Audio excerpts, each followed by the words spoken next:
Hello दोस्तों, आप लोगों का स्वागत है आपके यूट्यूब चैनल हिंदी के तार में। तो आज हम एक नए विषय के साथ मिले हैं और आज का हमारा विषय है तुलसीदास का सामाजिक चिंतन। आज हम जानेंगे कि तुलसीदास का सामाजिक चिंतन कैसा रहा है। सामाजिक चिंतन कहने का अर्थ है कि तुलसीदास ने समाज का यथार्थ चित्रण किस प्रकार से अपनी रचनाओं में किया है। अर्थात तुलसीदास जिस समय के रचनाकार थे उस समय समाज कैसा था, समाज की चीज़ें कैसी थीं, उसका उन्होंने किस प्रकार से वर्णन किया है अपनी रचनाओं में। ठीक है।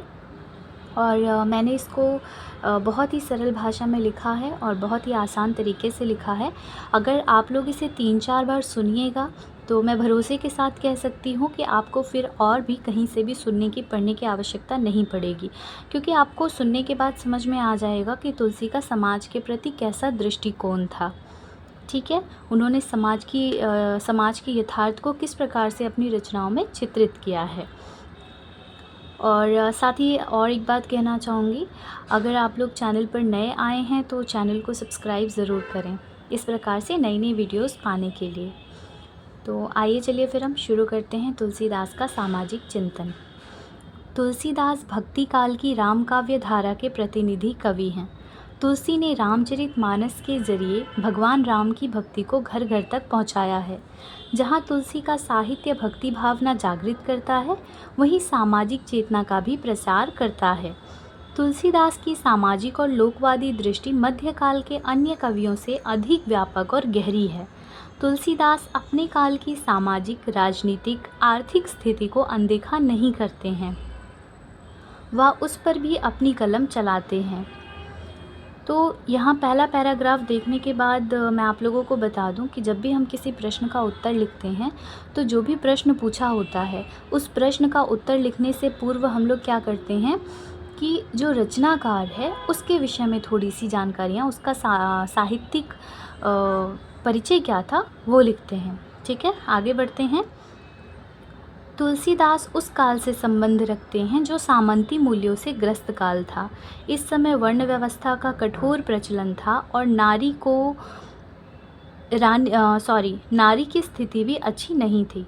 तुलसी भक्ति के स्तर पर वर्ण व्यवस्था को बिल्कुल भी स्वीकार नहीं करते हैं, इसलिए उन्होंने रामचरितमानस से संबूक बद प्रसंग को निकाल दिया है और सबरी को भामिनी कह करके संबोधित किया है। वह कहते हैं, नव महु एकव जिनके होई, नारी पुरुष सचराचर कोई, सोई अतिशय प्रिय भामिनी मोरे, सकल प्रकार भक्ति दृढ़ तोरे। जहाँ तुलसी भक्ति में वर्ण व्यवस्था का विरोध करते हैं, वहीं कर्म पथ से हट जाने वाले ब्राह्मणों को काफ़ी बुरा भला कहते हैं।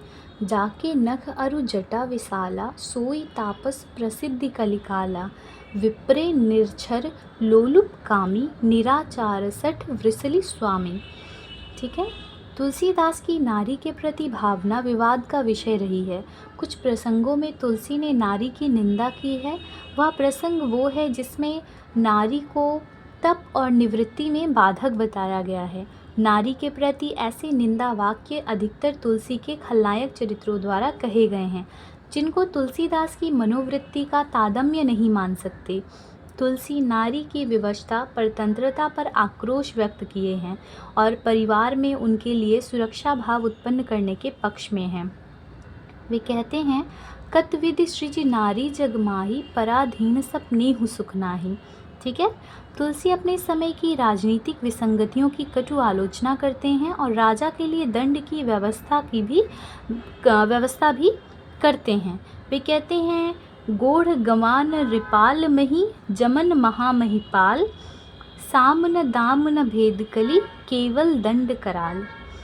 तो आप जो बीच बीच में ये 2 लाइन देख रहे हैं ना, ये उदाहरण है। अगर आप इन उदाहरणों को बीच में डालिएगा तो आपको परीक्षा में नंबर आसानी से मिलता है।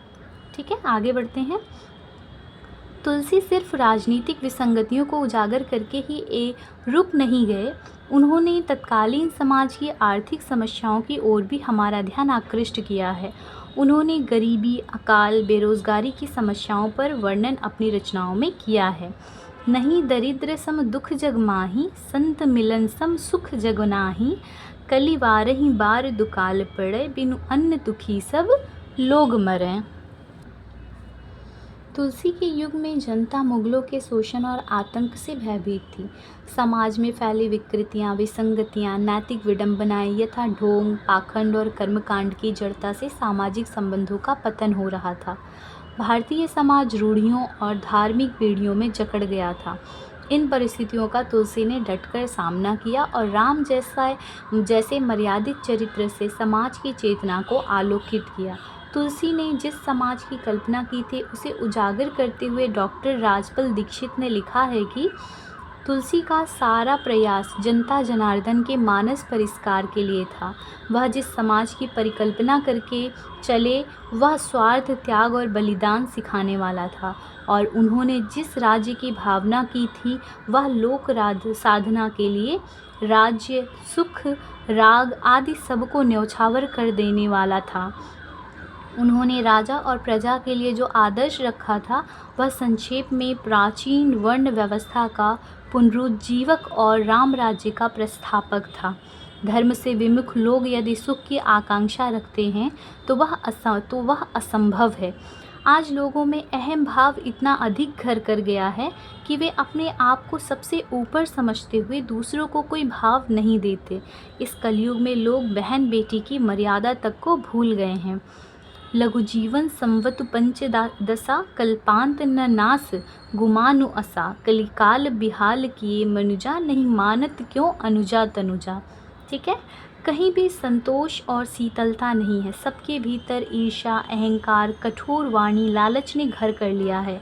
तुलसीदास की मान्यता थी कि समाज का कल्याण तभी संभव है जब समाज का प्रत्येक व्यक्ति अपनी भूमिका का निर्वाह करे। ठीक है, वैसे देखा जाए तो तुलसीदास की सामाजिक चेतना यहाँ पे समाप्त होती है, लेकिन आप लोग थोड़ा और अच्छे से समझ पाओ इसलिए थोड़ा सा और मैं आगे लिखी हुई हूँ, तो मैं वो भी आप लोगों के साथ शेयर करना चाहूँगी। मे भी उसे पढ़ने के बाद आपको और अच्छे से समझ में आए कि तुलसी का सामाजिक दृष्टिकोण कैसा रहा था। ठीक है, तो यहाँ से जो ये एक पेज का उत्तर आपको दिख रहा है, ये तुलसी के सामाजिक चिंतन को समझने में आपकी सहायता करेगा। तो आइए चलिए शुरू करते हैं। तुलसी ने जिस युग में काव्य रचना की वह मुगलों का शासनकाल था। भारतीय समाज की पतनोन्मुख दशा का पता तुलसी के कलयुग वर्णन से पता चलता है। निम्नलिखित पंक्तियों के माध्यम से तत्कालीन दुरावस्था का वर्णन करते हुए तुलसी ने लिखा है कि खेती ना किसान को, भिखारी को ना भीख भली, बनिक को बनिच ना चाकर को चाकरी। ठीक है, और ये लाइन तो आप लोगों ने सुना ही होगा, बहुत चर्चित लाइन रही है तुलसी की। आगे बढ़ते हैं। रामचरित के उत्तर कांड में तुलसी ने तत्कालीन सामाजिक स्थिति का अत्यंत मार्मिक चित्रण किया है। वर्तमान सामाजिक समाज में क्या कर रही हूँ वर्तमान भारतीय समाज में माता पिता की आज्ञा का पालन पुत्र तभी तक करता है जब तक वह अविवाहित है। विवाह होते ही उसे ससुराल एवं ससुराली जन प्रिय लगने लगते हैं और अपने परिजन शत्रु प्रतीत होने लगते हैं। इसका वर्णन भी तुलसी ने रामचरितमानस में कुछ इस प्रकार किया है।